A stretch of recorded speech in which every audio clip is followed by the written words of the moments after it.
Do you want more in 2024? So I'm hoping to give you a framework today that starts to open your eyes to maybe position yourself for something that you hadn't planned for. What I hope for you, my prayer for you, is something so much better happens. All right, welcome back to Increase. I'm Blake Anderson. This is episode 50. Glad to be with you here on Shooting Live, January 4th, 2024. Happy New Year, everyone. For those that you're watching in real time, it's a thrill just to keep this up.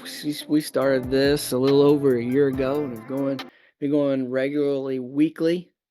And now we're filmed these live on Thursdays at noon. You can watch them live on YouTube. You can also join an exclusive Zoom call where after the episode's over, I stay around. I'm available to answer questions, talk with you about the subject matter. I'd love to meet you. If you're listening on Spotify, Apple Podcasts, or on YouTube, join me sometime if you can live Thursdays at noon Eastern Standard Time. So it's the beginning of a new year. It always brings special excitement, new beginnings, new things, hopeful for what's possible. Normally it's a time of reflection. How did last year go? And if you're like me, you're thinking, how can I make this year better? You know, it's most of the time people uh, think of the new year as a time to set resolutions, a time to set goals. And I'm very much a proponent of those things. But most of the time we're thinking about more. And my question for you is, do you want more in 2024? I know I do. Want more in 2024. And there is so much to be said about proper goal setting, and you can watch some of our earlier episodes to learn about some of the goal setting methods that I use, that some of my teams use. And so I won't go over that today. Um, but there's definitely still a part of achieving more that we're going to get into. And really, I want to talk about luck. I want to talk about luck for a second. A lot of us who are in the goal setting world, we kind of discount luck. You mature in your success and your uh, walk as an adult and a professional, and you realize luck is somewhat out of your hands. And just like Covey says in the 7 Habits of highly effective people proactive, which means they focus on the things that they can control and not the things that they can't. So our most successful people don't play the lottery. It's too out of their control, and most of the people that play the lottery don't win. It's not really in your control, but there is an element of luck, of things going favorable, of things maybe happening in a way that you didn't expect. And if I think about my journey, some of the most exciting things that have happened for me, I didn't plan for. They weren't on my goal list. Some of the biggest season changes and plot twists that God has done in my life weren't even on my radar. And so there's been an element of luck or providence or sovereign to my plan, and it hasn't been up to me. And I haven't been able to set goals for that. So how do you factor that in? How do you factor in the unknown? How do you factor in a will of God that maybe you're not aware of? How do you factor in a blessing that you hadn't prepared for? Well, today we'll talk about it through the lens of luck. As I read the Word of God in the Bible, we don't hear about luck that we know in the Bible. In the Old Testament, they cast lots and did divination. It was their way of like drawing straws or flipping a coin and just kind of believe that God's will would be seen through that. Maybe it was, maybe it wasn't. I don't know. I don't think today many of us as success community talk about luck, and as Christians maybe feel like we're not supposed to. But if you ever heard the old saying that says luck happens when opportunity meets preparedness. And that's really what I want to start this year off of, is thinking about, is it possible that luck could happen in my life where something new that I didn't plan for would happen, maybe result over and above what I thought was possible? And so we're going to dive in that phrase. Luck happens when opportunity meets preparedness. Now, I don't know about you. I don't necessarily think of myself as a lucky person, but I sure would love to have more of it if it exists. Would you like more luck in your life? Would you like things to go your way? So let's think about, how do we define luck? I think generally we think about luck as good fortune, as something going our way. Someone is lucky means they get the breaks. The stoplight is always green. The parking space near the store is always open for them. The dictionary defines luck as success or failure, apparently brought by chance rather than through one's own actions. Well, we're going to focus on the success part, not the failure part.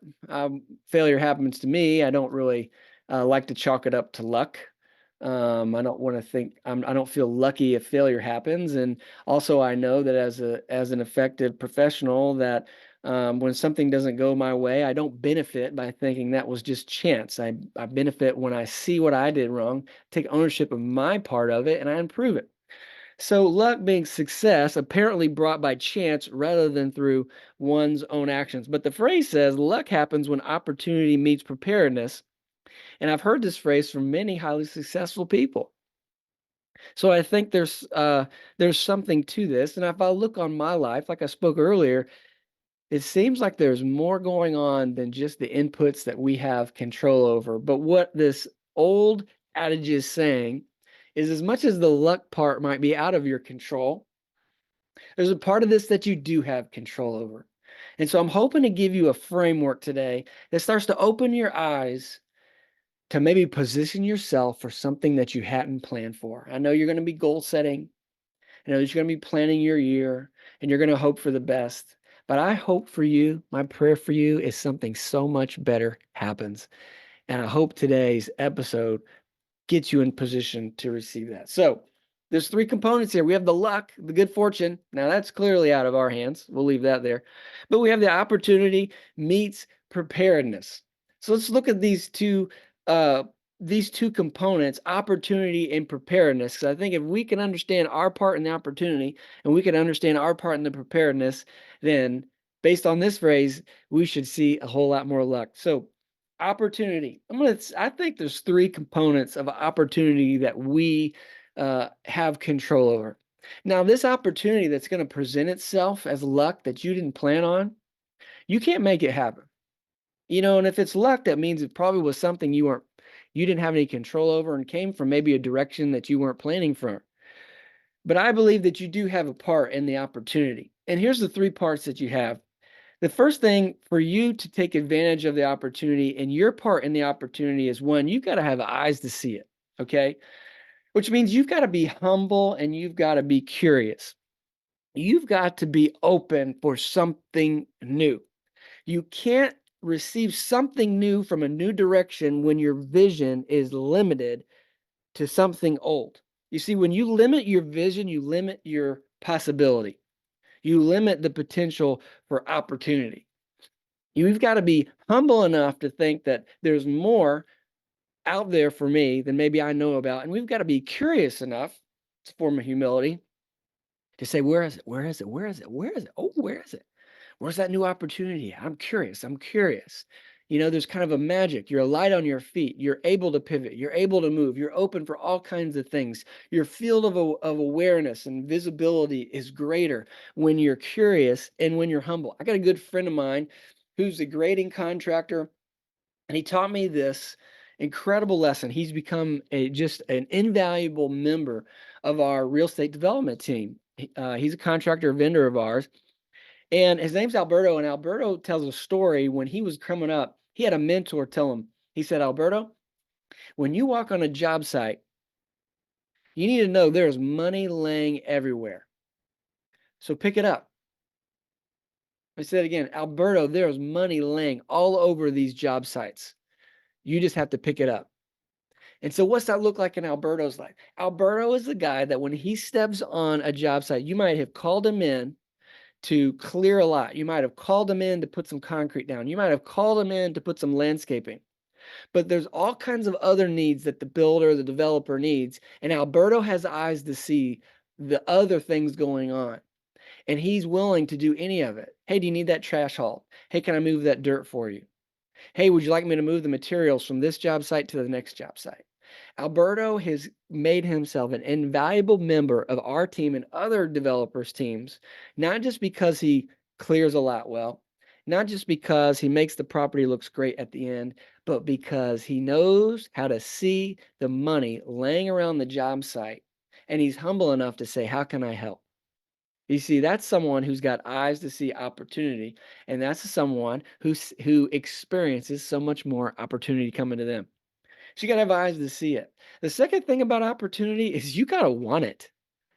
I know it sounds so simple. Everybody says that they want more, but it's amazing how many people say that they want more with their mouth, but they really don't. But they don't want more with their actions. And really what I mean by that is you actually do have to want more, because the person who doesn't want more probably won't identify an opportunity when they see it. And the other thing is, the person who wants more, who's not humble, will limit what the opportunity needs to look like. You see, you can tell me all day long that you want more business, but are you turning down business that comes to unexpected business that comes to you in a different location, or that's maybe a little different than your current business model? You see, God might be sending your next blessing, your next opportunity in a form that you're not expecting. And some of you say you want more, but you're actually saying no to new potential when it's offered to you. I understand in business sometimes you got to find your niche, you got to stay in it. You don't want to be distracted by each next shiny thing. But part of more opportunity and wanting it is humble enough to allow it to come from different areas and saying yes to it when it comes. So you got to have eyes to see it. You got to want it. And third, you got to expect it. You know, really, if you're a student of the Bible, if you're a follower of Jesus Christ, you understand the Bible says so much about faith, and faith is expectation, expecting more and expecting good. And really, if you've walked with God long enough, you understand that you get what you expect. Okay. You get what you believe for. And way too many people are in their prayer saying, God, give me more in Jesus' name. But in their thought life, they're expecting less. So which one is God listening to? Is he listening to your formal prayers, or is he listening to your heart as you go about moping about the little you have, as you go about mumbling about how more never comes to you, as you go about grumbling about your current opportunity? So you got to understand, this loving Father of yours, he knows the thoughts and intents of your heart. And I hope you do pray in Jesus' name, and I hope you pray for the things that you want. But you got to understand, if you want those prayers to be effective and heard, those prayers for new opportunity, then you've got to follow those prayers up with a belief system, with an expectation. I've prayed, God, that you'll give me more. And I walk around expecting more is coming. And I'm humble, I'm curious. Where is it? Where is it? Where is it? Where is it? Because my Bible says that my God knows what I need before I ask. He says that if I delight in him, he'll give me the desires of my heart. And I delight in him enough to pray to him, and I expect from him. So where is it? Where is it? Where is it? Okay. So as much as the opportunity might come from unknown sources, you have a part to play in it. You need to be humble. You need to be curious. You need to have eyes to see it when it shows up. You need to want it. You need to want it enough to allow it to come from somewhere you weren't expecting. And you do need to expect more. You can't tell me right now that you want more to come, but operate your business and you go through your day to day expecting less to happen. All right. So, three components. Luck happens when opportunity meets preparedness. Talked about luck, talked about opportunity. Let's dig into preparedness. I think it speaks for itself, but I think there's three components of preparedness. And this is where really most of your hard work is going to be right now. Okay. The opportunity part is really as a mindset shift. Okay. Opportunity is really a mindset and an expectation, a belief system. The preparedness is the work that you're going to have to do. All right. So there's three things that you need to do to be prepared. All right. You got to get ready for luck to happen to you. Okay. Luck doesn't happen to people who aren't prepared. There's a lot of people who are expecting more and wondering why it never shows up. And if you watch, it's because they're not prepared for it. You got to make room for more. If you don't make room, then more can't ever show up. You'd be amazed at probably what is sitting around the corner waiting to get delivered to your house if you would just take the time to make room for it. Clear out the garage, open the front door. Okay. So here's what preparedness looks like. First step of your preparedness is you need to get organized. It's a great time of year to do it, but it's never the wrong time to get organized. Okay. Clean up 2023. Close the books. Finalize the accounting. Get everything off your desk and in files and put away. Take out the trash. Purge the stuff that you don't need anymore. Every year brings with it more and more stuff: boxes, shrink wrap, packing peanuts, junk mail. Clean it up. Get organized. Take this first week of the year and go through your email and clean up all the stuff. Get your email clear. Clear out all the things that you don't need more. Either trash it, respond to it, or archive it. We've got to organize everything. Oftentimes people want more and they think that they're ready for more, but their hands are too full of stuff. If my opportunity was going to be thrown to me in a form of a football, I couldn't catch it right now because my hands are full of a notepad and a water bottle and some pens. I need to get organized. I need to get my hands clear. Okay. I need to put my stuff where it belongs. I need to get organized and I need to have my hands free to accept more. So, some of your preparedness is you got to free your hands to catch the pass. All right. So, step two in preparedness. First, got to get organized. These are going to come in an order. Okay. You've got to do these in this order. All right. Because you really can't do step two until you've done step one. You really can't do step three. And step three is not even worth doing until you do step one or step two. So, what are they? Step two is improve. You need to get better at what you do. You need to improve on the processes that you have. You need to get better at your job. You need to get better as a leader. Your business needs to get better at the service that it provides. It needs to make a better product. You want to be prepared for another opportunity, then you need to be better with the current opportunity. So you get organized first. That alone may probably improve what you're doing. Now, second, you got to start looking at what you're doing now and think, how can I improve this thing? Because really, if you're doing a haphazard job with what you're responsible for now, would someone really trust you with a new responsibility? I mean, I'm serious. If you were looking to hire someone into a new position and you're looking around the contacts that you have and you're asking people that you know, and you saw a friend of yours who you thought was a good person and you knew they were intelligent, but you happen to stop by their office and you see their desk is a mess, and you overheard someone in the other cubicle saying, I've been waiting on that report for a week and a half now. And you saw their email full of unresponded to emails and you heard them say, man, I just can't get ahead. Would you offer them a new opportunity? Come on now. You want it. Well, the same is in life. You want a new opportunity coming for you. You need to be organized and you need to improve what you're doing so that you're ready for something new. Okay. The best way to learn something or to add a bunch of things to what you're doing is you do them one at a time. Okay. I learned how to do step one so good that I can do it without thinking. Then I can add step two. And then I'm doing step two without thinking, and I'm thinking about step two until the point that I can do one and two without thinking. Then I can add step three. Same as with your new opportunity. Okay. Improve what you're doing. So I was on a call with some leaders recently, and here was my question I left them with for the think about for this week. Think about where you want to be at the end of this year, where you want your team to get to. Okay. What needs to change in your process and in your leadership today to make a year from now possible? Okay. How do you need to improve on what you're doing now to make the next phase possible? It's a great place to start. Third thing, and preparedness. Okay, so we've talked about you got to get organized is number one. Then you got to improve, and you really can't improve anything until you organize. Okay, and organization will naturally lead to improvement. And no matter, and step three is study. You got to study and be ready for the new thing.